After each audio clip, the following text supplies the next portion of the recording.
Data की जांच। Phase 1 की सूचीकरण अनुसूचियों की संवीक्षा अपनी आईडी और पासवर्ड के द्वारा एग्री सेंसस पोर्टल 2021-22 में दर्ज करें। नेविगेशन बार पर फेज 1 मेन्यू पर क्लिक करें। सूची से डेटा विकल्प की जांच पर क्लिक करें। लिस्टिंग शेड्यूल की जांच फेज 1 विंडो खुलती है। इस मॉड्यूल का मुख्य उद्देश्य सुपरवाइजर द्वारा फेज 1 अनुसूचियों की जांच करना है। सिस्टम ने अनुसूचियों को एक्सेप्ट या रिजेक्ट करने का प्रावधान दिया है। सिस्टम रिजेक्टेड अनुसूचियों को अनुसूचियों के कॉलम्स की दोबारा जांच के लिए संबंधित एन्यूमरेटर को भेज देगा और जहां भी आवश्यक होगा आवश्यक सुधार करेगा। जिले और तहसील क्षेत्र में सिस्टम केवल अलॉटेड जिला और तहसील दिखाएगा। गांव के मैदान में हमें उन गांवों की सूची के साथ एक ड्रॉप डाउन बॉक्स मिलेगा जिन्हें सुपरवाइजर के उपयोग के लिए पहचाना गया है। फेज 1 अनुसूचियों की जांच के लिए सूची बॉक्स से वांछित गांव का चयन करें। ऑपरेशन टाइप फील्ड में रिकॉर्ड लाने के लिए निम्न में से किसी एक विकल्प का चयन करना होगा।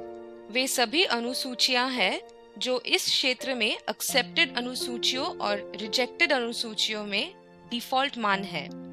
सभी अनुसूचियों का चयन करना उन सभी अनुसूचियों को प्रदर्शित करता है जो सुपरवाइजर द्वारा एक्सेप्टेड, रिजेक्टेड या अनचेक की जाती है। एक्सेप्टेड अनुसूचियों का चयन केवल उन्हीं अनुसूचियों को प्रदर्शित करता है जिन्हें सुपरवाइजर द्वारा स्वीकार किया जाता है।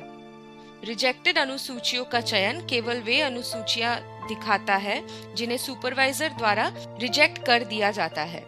वांछित स्केड्यूल रिकॉर्ड करने के लिए इस विंडो के दाईं ओर प्रोसीड बटन पर क्लिक करें। ऑपरेशनल होल्डर के निम्नलिखित क्षेत्र को आउटपुट तालिका में दिखाया गया है। हमें 14 स्तंभों वाली एक पूर्ण भरी हुई डेटा शीट मिलती है। कॉलम 1 ऑपरेशनल होल्डर्स की क्रम संख्या दिखाता है।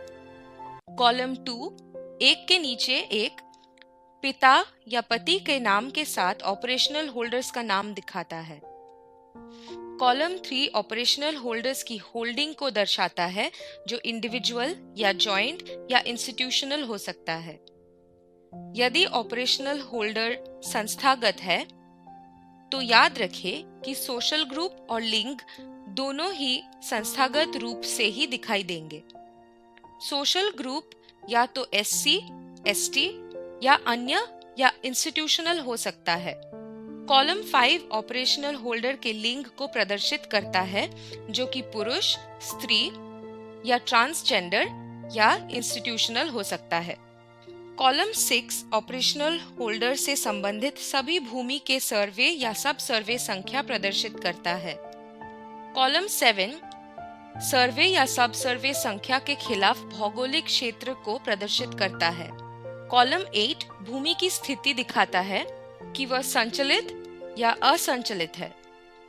केवल जब विकल्प 2 का चयन किया जाता है अर्थात भूमि संचलित नहीं होती है तो केवल कॉलम 9 लैंड यूजेज टाइप के विकल्पों से भरा जाता है। कॉलम 9 में स्क्रीन के नीचे दिए गए लैंड यूजेज टाइप से विकल्पों का चयन किया जाता है। कॉलम 10 स्क्रीन के नीचे बाईं ओर दिए गए 4 विकल्पों में से ऑपरेशनल होल्डर के प्रकार को प्रदर्शित करता है। कॉलम 11 में हम ऑपरेशनल होल्डर्स की संख्या देखते हैं। इस क्षेत्र में हम सर्वे या सब सर्वे संख्या के विरुद्ध भूमि के संचालन के लिए ऑपरेशन होल्डर्स की संख्या पाते हैं। कॉलम 12 में हम व्यू ऑफ स्केड्यूल्स पाते हैं। यदि आप चेक बॉक्स पर क्लिक करते हैं तो आप फेज 1 अनुसूची के एंट्री स्क्रीन पर वापस आ जाएंगे। कॉलम 13 को एक्सेप्ट के रूप में चिन्हित किया गया है। ये चेक बॉक्स केवल सुपरवाइजर्स के लिए एक्टिवेट किया जाएगा।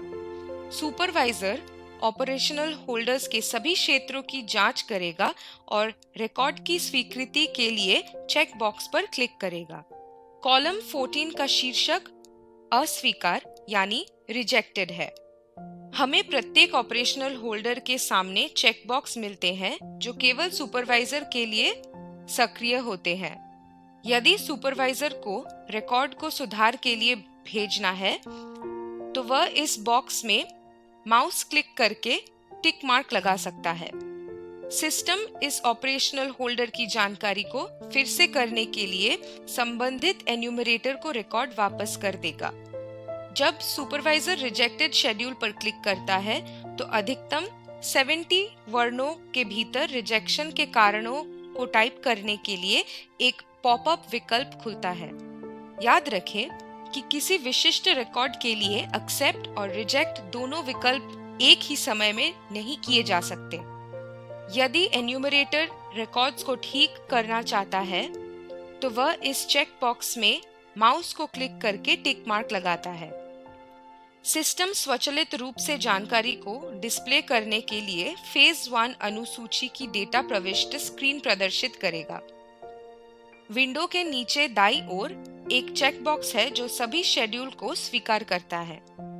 यदि यूजर एक एक करके शेड्यूल का चयन किए बिना सभी शेड्यूल को एक बार में स्वीकार करना चाहता है तो वह केवल एक बार चेक बॉक्स पर क्लिक कर सकता है। कॉलम 13 के सभी चेक बॉक्स में तुरंत एक टिक मार्क दिखाई देता है। इस चेक बॉक्स पर एक बार फिर से क्लिक करने से सभी चेक बॉक्स का चयन डीसिलेक्ट हो जाएगा। डेटाबेस में रिकॉर्ड्स की सभी जानकारी को सेव करने के लिए इस विंडो के नीचे सेव बटन पर क्लिक करें। मेन मेन्यू पर लौटने के लिए होम बटन दबाएं।